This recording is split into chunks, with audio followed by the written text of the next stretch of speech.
esta parte del programa nos acompaña Alonso Medina, abogado penalista y director del Foro Penal Venezolano. Bienvenido. Gracias, un placer. Sin duda, un documento muy crítico, ya convocando a esta elección, dando un paso más allá, haciendo este llamado, esta convocatoria. Y antes veíamos una nota sobre los presos políticos. Ya no hay manera de zafarse, de atender esta petición de varias voces de hacer un proceso de elecciones democrático con independencia de las instituciones. A ver, desde el Foro Penal Venezolano hemos venido denunciando desde hace mucho tiempo la situación crítica con respecto al Estado de Derecho en Venezuela.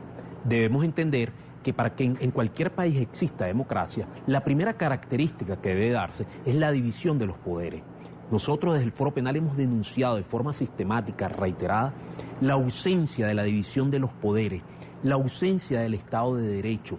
Y es una cuestión que ha trascendido un poco más allá de las fronteras venezolanas y es algo que pasa a ser de interés de la comunidad internacional.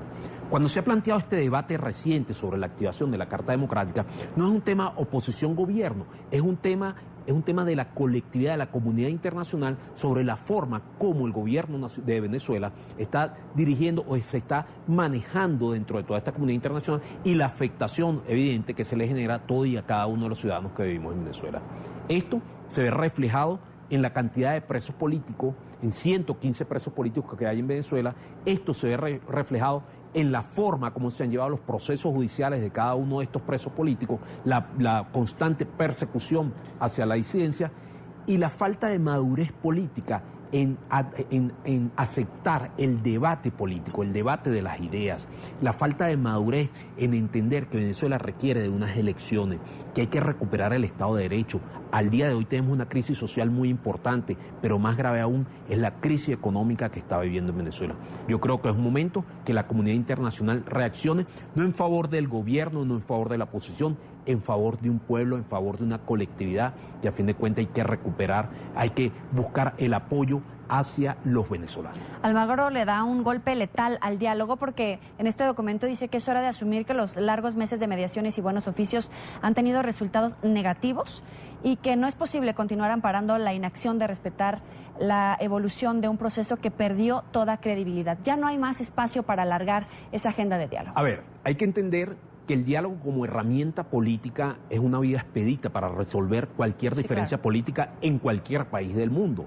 Desde el Foro Penal en algún momento cuestionamos el diálogo, en otros momentos hemos aportado, hemos manifestado nuestra voluntad a colaborar con el diálogo. El tema es cómo se lleva el diálogo, qué se plantea en el diálogo y cómo el gobierno debe dar una demostración previa de buena fe, de buena voluntad para comenzar el diálogo. Y la mejor forma de expresar la buena voluntad del gobierno es con la libertad de todo y cada uno de los presos políticos. El diálogo no es solo y única y exclusivamente para atender un tema de los presos políticos. El diálogo en Venezuela es necesario para recuperar el Estado de Derecho, para recuperar la institucionalidad que hemos perdido en Venezuela. Es un tema mucho más complejo, mucho más profundo, que se quiere ver como un tema simplemente de algo pragmático. Y no, en Venezuela se requiere un diálogo para la reconstrucción de un país, así como necesitamos no intervención, sino el apoyo, la ayuda, la mano amiga de la comunidad internacional. Pero este diálogo había comenzado con plantear que tendría que haber la liberación de los presos políticos, la apertura de un canal humanitario, la realización de elecciones, cosa que no se ha dado y ahí seguían de alguna manera en un impas político. En este momento ya tendría que pasar esa acción. A ver, después el diálogo cesó. Luego los facilitadores le hicieron algunos planteamientos, tanto a la oposición como al gobierno, para retomar el diálogo. Cada uno puso sus condiciones. El gobierno nacional ha incumplido todos esos acuerdos previos que se había llevado sobre esta mesa y lo que ha sido más notorio, lo que se ha visto en Venezuela y lo que se ha visto en la comunidad internacional es la negativa del gobierno a cumplir con esa oferta de la libertad de todo y cada uno de los presos políticos. Te recuerdo y te ratifico una vez más, en Venezuela el día de hoy contamos con 115 presos políticos. En ese periodo de diálogo hubo 72 detenciones y se incrementó el número de presos políticos. Es decir, esto es lo que nos evidencia que no hay una sinceridad política por parte del gobierno venezolano para atender el tema del diálogo. Pareciera ser que hay quienes apuestan a la conflictividad. Nosotros desde el Foro Penal, la sociedad civil apuesta a la reconciliación, pero una reconciliación sincera, donde haya participación, donde no haya sumisión de un sector, sino donde haya una participación en la reconstrucción de un país que está realmente afectado desde el punto de vista económico, social y político.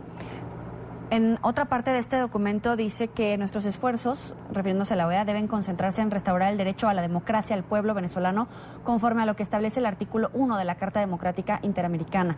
Los pueblos de América tienen derecho a la democracia y sus gobiernos la obligación de promoverla y defenderla. Parece que, de verdad, a lo largo de este documento está señalando que ya no hay democracia en Venezuela. Al no haber división de poderes, no hay democracia. Al no haber respeto por los derechos ciudadanos, no hay democracia.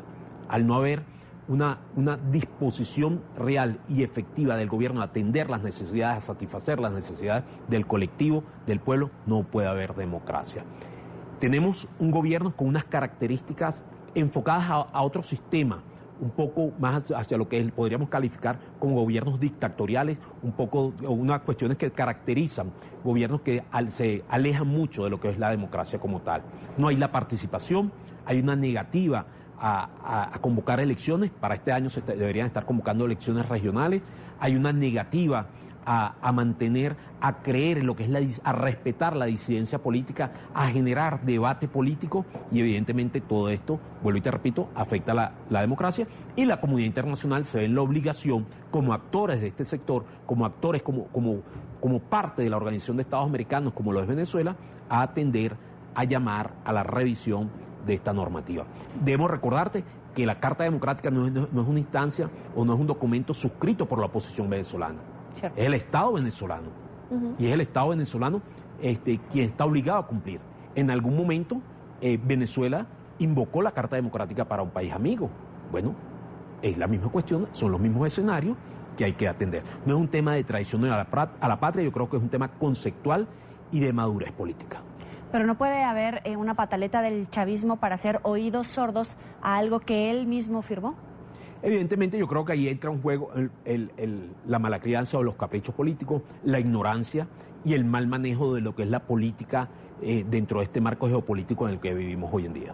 Ahora, cada vez que las esposas de los presos políticos se reúnen con algún personaje de talla internacional, parece que viene una ola de castigos, de sometimiento. En este caso, ¿qué se puede esperar tanto por parte sobre todo del gobierno de Estados Unidos, que ya había manifestado su interés y la necesidad de que hubiera la libertad de los presos políticos en Venezuela, que se abordara el tema de la democracia en Venezuela? ¿Qué puede pasar en Estados Unidos y qué puede pasar al interior de Venezuela con esos presos políticos? A ver, yo creo que no se trata un tema del imperio, como lo dice el señor Maduro, o de Estados Unidos, o de una intervención en Venezuela. Yo creo que esto es un tema de conceptos jurídicos, de manejo político. Hay que entender que hay que restablecer la democracia en Venezuela. Eso es un mandato, es una obligación, y los pueblos, amigos, los países vecinos están preocupados por esta situación, por esta inestabilidad en la región que se pudiera generar por esa misma situación política de Venezuela. Evidentemente que el problema de Venezuela es un problema para resolverlo los venezolanos, pero la comunidad internacional puede apoyar, puede generar cierto debate, puede instar al gobierno nacional en el entendido de todo este tema de globalización que vivimos hoy en día. ¿Cuál será la agenda en estos días? A partir de la publicación de este documento, ¿qué tendría que suceder al interior de Venezuela? Mira, yo creo que va a haber reacciones por parte del gobierno nacional, por parte de la sociedad civil, en hacerle seguimiento, suministrar información, no sobre los hechos contra el gobierno, sino la información real y honesta de lo que está pasando en Venezuela. La persecución, la represión, la carencia de alimentos, la carencia de medicamentos, eso es lo importante, que la colectividad sepa. No estamos inventando ni estamos diseñando algún tipo de campaña para perjudicar a una nación. Estamos dibujándole la realidad al mundo y a América Latina. Ahora, Almagro proponía la suspensión de Venezuela del organismo hemisférico, acusando al gobierno del país petrolero de violar la Carta Democrática Interamericana. ¿Qué se requiere para hacer esa activación? 2/3 de los países integrantes de la OEA.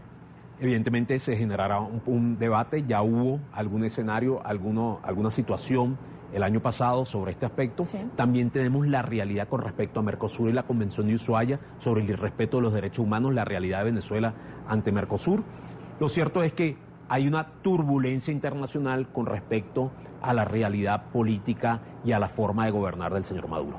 En el documento también habla que si el gobierno quiere torturar a alguien, lo hace y hace uso también de los brazos judiciales del propio gobierno para... Con toda la responsabilidad, debo decir que en Venezuela se ha institucionalizado la tortura.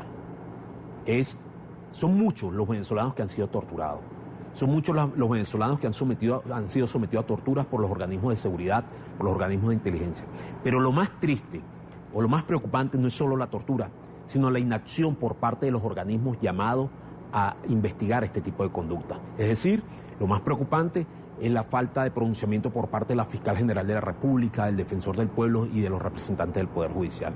Esto evidentemente que nos preocupa y es vergonzoso, y lo debemos decir con la mayor vergüenza como venezolanos, la cantidad de personas que han sido torturadas en Venezuela. Finalmente, ¿comenzó a correr el reloj en cuenta regresiva para Nicolás Maduro? Yo creo que nos falta un debate político interno. Creo que la reacción internacional nos podría ayudar a restablecer la democracia, no ayudar a un sector del país. Pero yo creo que el tema económico es un tema que está impulsando ese reloj. Finalmente, ¿qué le puedes decir a la oposición? Ya en este momento, con esta coyuntura, ¿tienen manera de aprovecharlo?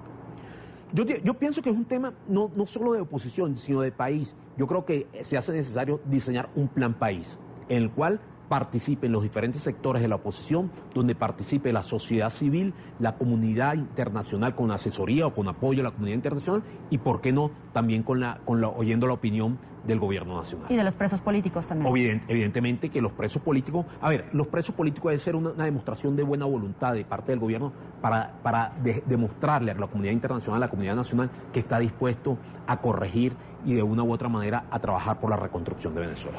Agradecemos a Alonso Medina, abogado penalista y director del Foro Penal Venezolano. Muchas gracias por estar aquí con nosotros. Un placer.